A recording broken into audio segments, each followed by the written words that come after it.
ازيكم يا جماعة عاملين ايه؟ ما تنسوش تحطوا اللايك بقى.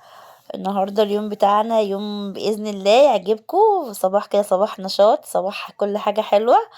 حطوا لنا اللايكات يا اختي كده وصلي على النبي كده. هوت النهارده اليوم بتاعنا بادئين كده يوم صباح كده. بصوا الشمس جميلة ازاي، شمس مبدعة وجميلة يا اختي. نزلنا انا وجوزي وهبة قلنا نتمشى شوية، بس يعني مش ما كانش بدري قوي ومتأخر قوي، يعني كان على العصرية كده. هوت الجو كان جميل جدا، وانا بتمشى لقينا محل اطفال بيبيهات. فدخلت بقى جوه، انتوا عارفين الامهات الحوامل بيشبطوا في اي حاجه. فدخلت بقى قعدت اتفرج على السلوبيتات والحاجات، حاجات جميله جدا جدا. ربنا يرزق كل مشتاق يا رب بحاجه النبي يا رب في حق الايام المفترجه اللي احنا فيها. قعدت اتفرج على السلوبيتات، سلوبيتات جميله جدا جدا جدا. عجبني لونين. شوفوا معانا بقى وانتوا اختاروا معانا، قولوا انهي اللي احلى في الاخر، انا اخترت الوحشه ولا الحلوه. وسبت السلوبيتات، دخلت على اللي هي الشوزات الاطفال، جميله جدا جدا. اخترت يا جدعان اللي انا ماسكاها ديت واللي وراها، بص بص كله حاجات جميله. اختاروا بقى اي واحده حامل معانا تقعد تتفرج كده وتختار الحاجات الجميله. وفي بقى حاجات صيفي، كله صيفي، وده للبنات بقى، حاجات بنات باذن الله. هجيب هدوم للعيد للولي من المحل ده، يعني تجديد بقى، عاوزين نجيب لها حاجات حلوه كده اهوت. دلوقتي احنا بنختار حاجه لنونو. طبعا هي لسه بدري على الولاده، بس قلت يعني اجيب له حاجه للعيد عشان يبقى فال حلو كده، هو باذن الله يجي بالسلامه يا رب. فانا احترت بقى، اختار دي ام زياد، فاخترت واحده اللي هي كحلي. فخلصنا بقى ورحنا نتمشى انا وهبه في الشارع شويه، وعمال نقول لهبه بقى مدي شويه هبه عشان المغرب خلاص فاضل له شويه وايه.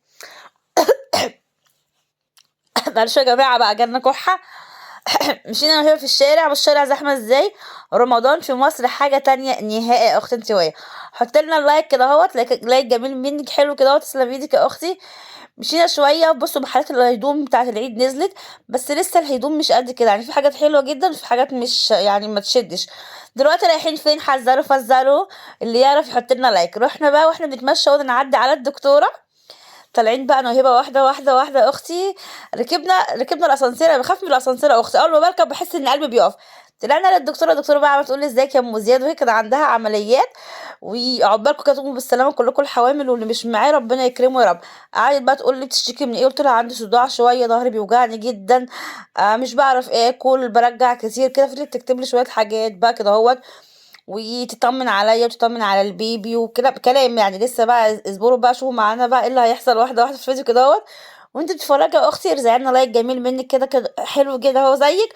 وقولي ايه ربنا يقومك بالسلامه يا ام زياد، انت وكل اللي زيك يا رب. النهارده اليوم كان. حطوا لنا الاشتراك يا جدعان في القناه ولايكات حلوه كده منكم. نمنا بقى على السرير، دي بقى اللحظه الجميله جدا جدا اي ام بتحبها. بصوا بقى ده استاتيك ليا العاشر، اللحظه دي جميله جدا اي ام بتحبها تحب تتفرج على البيبي بتاعها اللي ببطنها حته منها، يعني قلبها وروحها وكل عقلها. ما تقولوش بقى استاتيك يا ام زياد، والنبي لو العاشر هروح اعمل سونار وافرح. السونار اللي هي بتعمله دلوقتي ده الفوردين. وريتنا ملامحه يا جدعان، والله العظيم بيبتسم بيبتسم وحاطط ايده كده هوت على يعني على خده، واخد مناخيري واخد بقي، واخد حاجات من باباه اكيد. بس لسه يعني الملامح، بس ملامحه ظاهره. وشكله كده كيوت كده وجميله يا جدعان، ربنا يرزقك يا رب. قعدت تعمل حبه 4 دي وحبه اللي هو السونار العادي. الدكتوره ولاء تسلم ايدك يا قلبي. وقعدت تعبت معايا صراحه، فضلت تقول لي بتشتكي من ايه يا ام زياد، فضلت اقول لها وجع في ظهري وحاجات بقى كتير. انتوا عارفين بقى دلع الحريم بقى في في الحمل لازم نتدلع، احنا حوامل وتعبانين. فقعدت تقيس عظمه. سألتها على الوزن بتاعه، فقالت لي وزنه لسه صغنن جدا عشان لسه احنا في نهاية الخامس خلاص، بإذن الله كام يوم وهنبدأ في السادس. فقالت لي وزنه لسه صغنن جدا، بإذن الله هيزيد في الأواخر. وقعدت بقى تطمن شوية فردي وشوية عادي، يعني حابة فردي تقول لي هحاول أجيب وشه، ودلوقتي السونار العادي. فاهمين يا جدعان؟ بصوا بصوا والله العظيم ملامحه باينه. بصوا دي راسه اللي فوق ديت، هي اللي هي عامله عليها حاجه خضرا ديت. وجسمه قالت لي دقات قلبه كويسه الحمد لله. وقالت له كل حاجه فيه تمام. ده بقى السونار اللي هو الفور دي، فبتحاول تجيب ملامحه. بصوا يا جدعان مش عارفه اوريكم ازاي. اللي فوق دول عينينه الصغننين وبيضحك ومبتسم، بس هو يعني عوج نفسه تحس بص مبتسم وحاطط ايده على خده كده اهوت.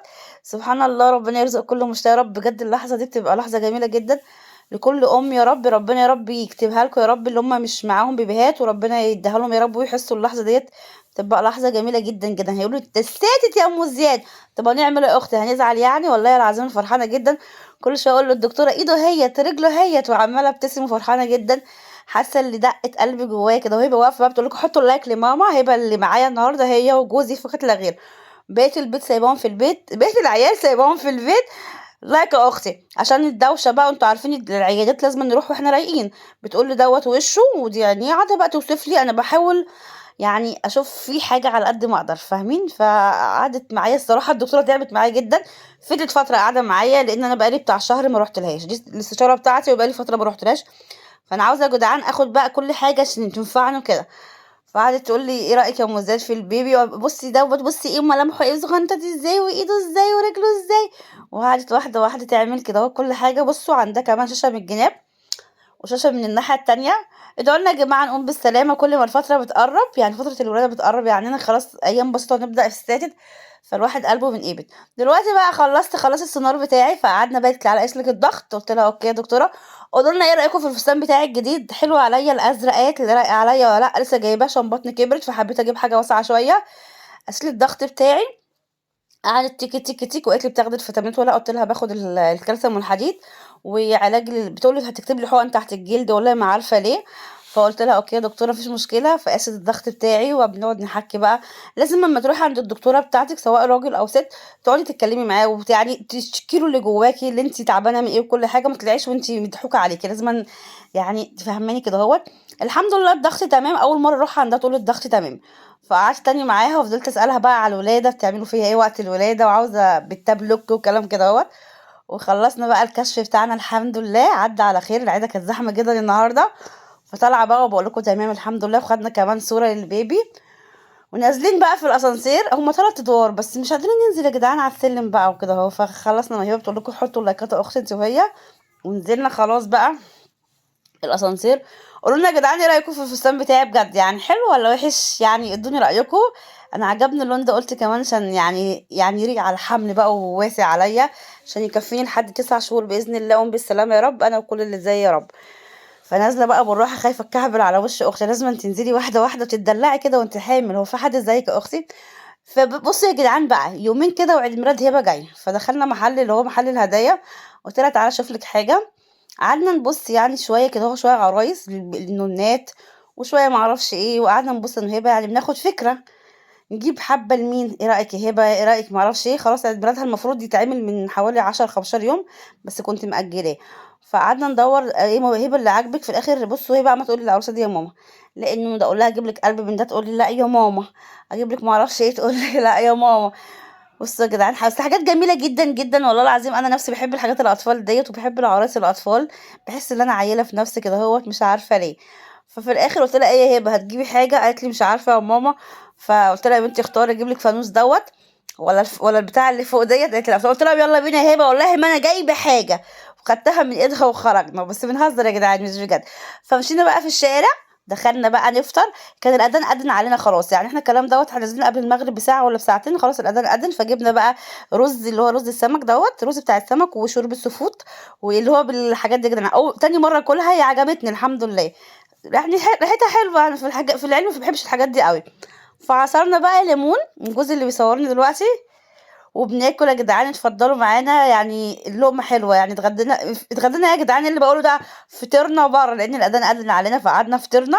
جبنا كل واحد طبق شوربه وطبق رز، وكان معانا كيس شيبسي كده انا وهبه، وقعدنا ناكل فيه على الجناب. اتفضلوا معانا لقمه هنتكفي ما يحطوا لنا اللايك يا اختي، وباي باي اشوفكم على خير وفي رعايه الله. وربنا يخليكم ليا يا رب ويكرمكم ويسعدكم انتوا كمان، وبنحبوك جدا جدا جدا. وتعالوا كلوا معانا الرز والله شكله يتجنن، والشوربه كمان. وبصوا الليمون يا جدعان، بصوا والكابوريا دي اللي بتمشي والحاجات الغريبه ديت. في العلم اللي انا ماليش فيه، انا بحب الجمبري وبحب سمك الفيليه، لكن الحاجات اللي بتمشي دي لا. حطوا لنا اللايكات بقى وبنحبوك جدا. بصوا يا جدعان شكل الشوربه روعه ازاي. لايك يا اختي انت وهي، وبنحبكم قوي قوي قوي قوي قوي قوي قوي قوي قوي من هنا لحد السنه الجايه. بصوا يا جدعان الشوربه مش قدرنا نكمله والله. هي خدت شوربتين وسابته، وانا خلصت الربع بتاعي. وبعدين خدنا العلبه اللي هو خدناهم في علبه يعني نشربهم في البيت بقى لاني مش قادرين خلاص. وطبق الرز ما شاء الله كبير قوي، فما قدرناش نكمله وخدناه في البيت بقى. بس طعمه حلو يعني مش وحش، يعني اتمنى تجربوه هيعجبكم باذن الله. المره الجايه عاوزين ناكل سوشي تغيير بقى يا جدعان. حطوا لنا اللايك وبنحبكم جدا جدا، وباي باي والسلام عليكم ورحمه الله وبركاته. باي باي. اوعى تنسى اللايك يا اختي انت وهي، حط لنا لايكات بالله عليكي، وبنحبكم جدا جدا جدا. لا تنسي اللايك والاشتراك في القناه يا اختي، وباي باي.